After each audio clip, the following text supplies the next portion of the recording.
ang mga SCBPO ay lehitimong mga kumpanya na nagseserbisyo ng mga lehitimong gaming companies din sa ibang bansa.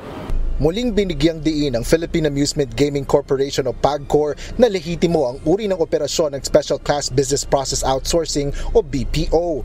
Ito ay sa gitna ng pagpapatupad ng ban sa operasyon ng Philippine Offshore Gaming Operator o POGO. Ayon kay PAGCOR Chairman at CEO Alejandro Tenco, ang Special Class BPO ay nagsisilbing backroom operation o sumusuporta lang sa ibang pangangailangan ng POGO.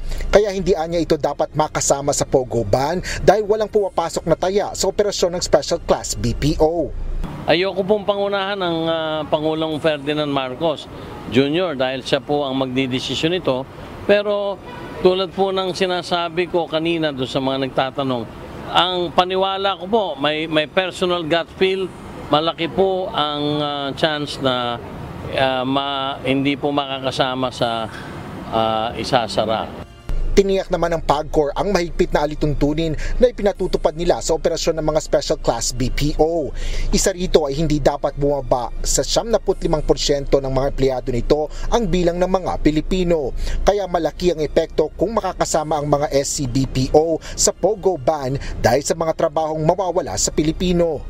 Ayon kay Senador Mark Villar, nasa 5,000 ang empleyado ng Special Class BPO mula sa 14 na lisensyadong kumpanya dito sa bansa.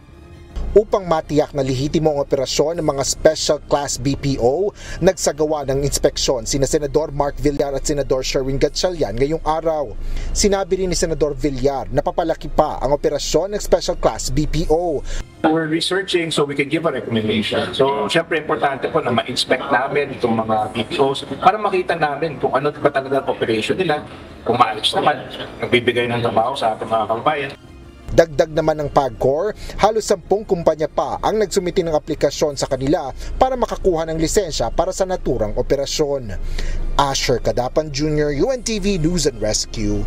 Diyos ang aming sandigan, serbisyo publiko ang aming pinahalagahan.